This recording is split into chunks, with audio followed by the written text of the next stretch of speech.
Bismillahirrahmanirrahim. Assalamualaikum warahmatullahi wabarakatuh. Alhamdulillahirabbil alamin wal aqibatu lil muttaqin wala udwana illa 'alal zalimin. Asyhadu an la ilaha illallah wa la syarika lahu wa asyhadu anna Muhammadan abduhu wa rasuluhu alladzi la nabiyya ba'da.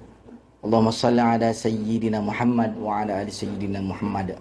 Pemirsa dimanapun berada, pada kesempatan kali ini kita akan melanjutkan yaitu pembahasan dari kitab At-Tibyan fi Adabi Hamalatil Quran, yaitu pada bab yang keempat, adab pengajar dan pelajar Al-Quran.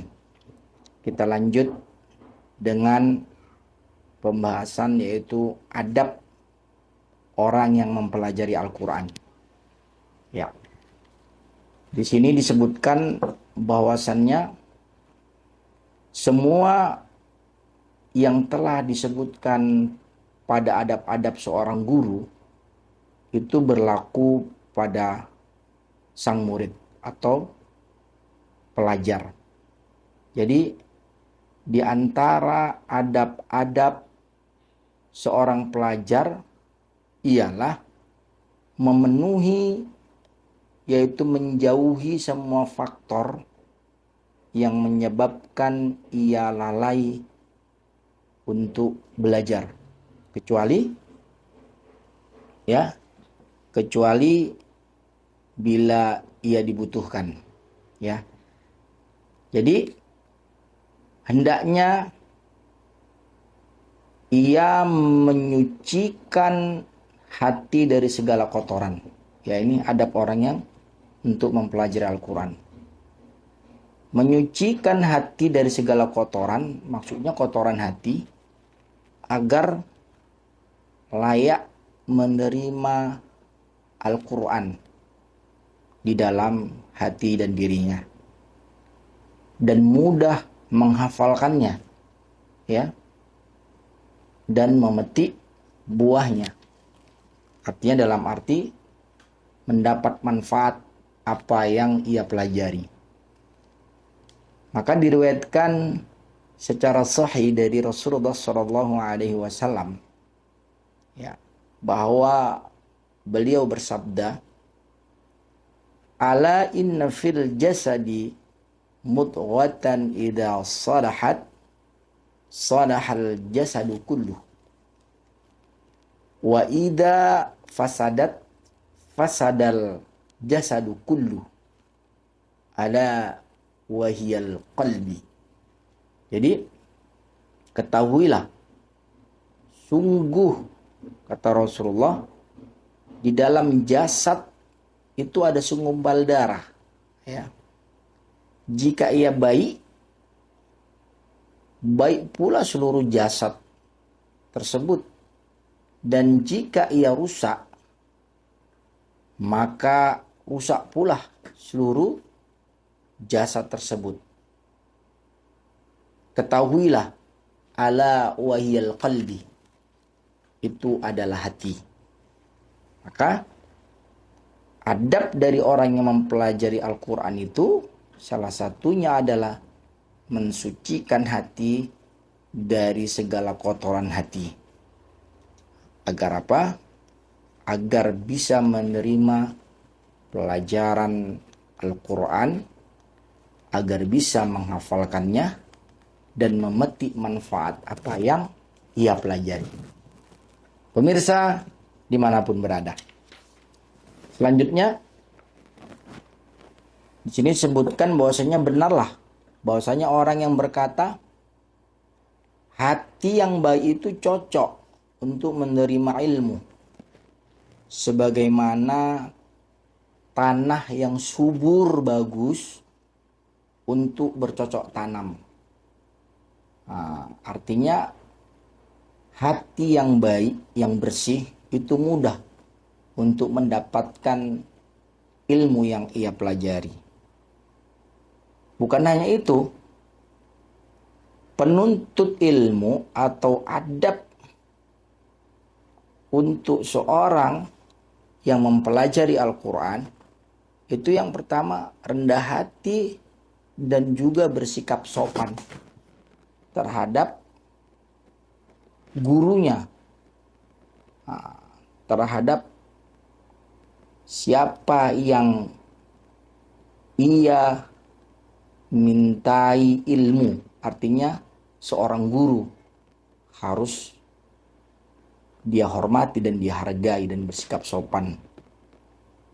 Walaupun sang guru tersebut lebih mudah darinya, ya, lebih mudah umurnya. Dan salah satu juga mungkin juga gurunya itu tidak setenar dirinya, ya. Tapi adab itu dikedepankan ketika kita menuntut ilmu. Ya. Mungkin juga secara nasab tidak semulia muridnya serta lainnya, tapi tetap kita menghormati ilmu yang dia berikan kepada kita, ya, agar Allah berikan kefahaman terhadap sang penuntut ilmu atau sang murid.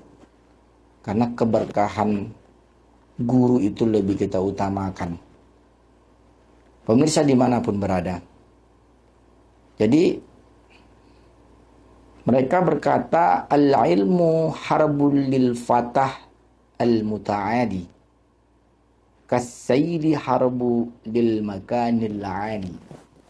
Jadi ilmu itu pantangan bagi seorang pemuda tinggi hati. Jadi ketika kita tinggi hati, jangan harap ilmu itu bisa masuk ke dalam diri sang penuntut ilmu. Ya, kasayri harbu lil makanil ali. Sebagaimana air pantang mengalir ke tempat tinggi. Jadi air itu tidak akan bisa mengalir di tempat tinggi. Karena apa? Ini perumpamaan. Ketika kita tinggi hati, jangan harap ilmu itu bisa masuk ke dalam diri kita. Ketika kita tidak sopan, sombong kepada guru, jangan harap ilmu itu bisa masuk ke dalam diri kita. Seperti perumpamaan yang disebutkan tadi. Kasaydi harbu bil makani al-ali. Bagaimana mungkin air itu mengalir ke tempat yang lebih tinggi? Pasti tidak akan bisa. Ini perumpamaan. Dan ilmu itu tidak akan masuk kepada orang-orang yang sombong, tidak sopan, ya. Dan Allah tidak akan beri kepahaman kepada murid-murid yang seperti atau penuntut ilmu seperti ini. Jadi bisa kita simpulkan bahwasannya seorang pelajar, seorang penuntut ilmu, adab seorang penuntut ilmu itu harus menghormati, mematuhi gurunya, ya. Berkonsultasi dengannya di setiap permasalahan-permasalahan yang ia tidak fahami, yang ia tidak mengerti tentang ilmu yang diajarkan, ya. Menerima perkataan guru sebagaimana pasien yang cerdas mematuhi seorang dokter ahli yang tulus memberikan nasihat kepadanya. Dan itu lebih utama.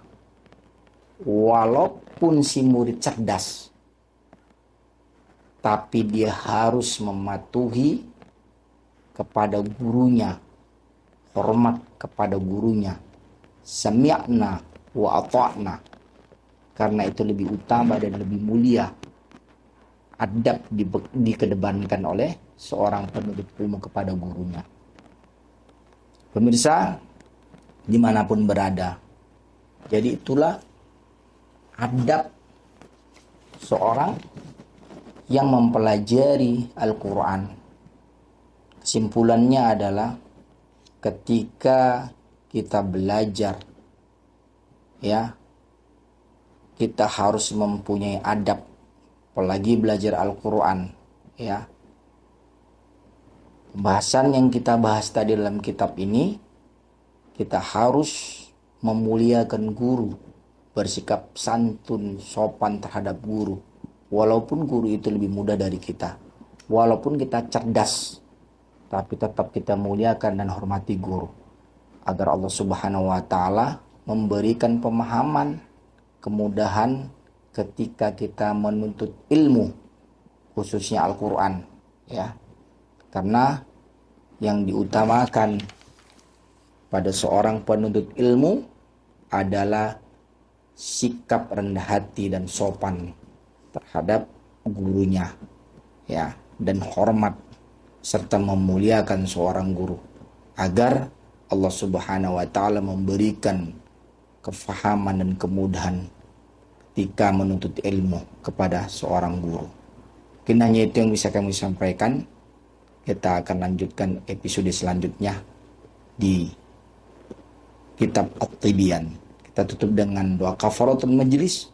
Subhanakallahumma bihamdika asyhadu an la ilaha illa anta astaghfiruka wa atubu ilaik. Akhirul kalam. Assalamualaikum warahmatullahi wabarakatuh.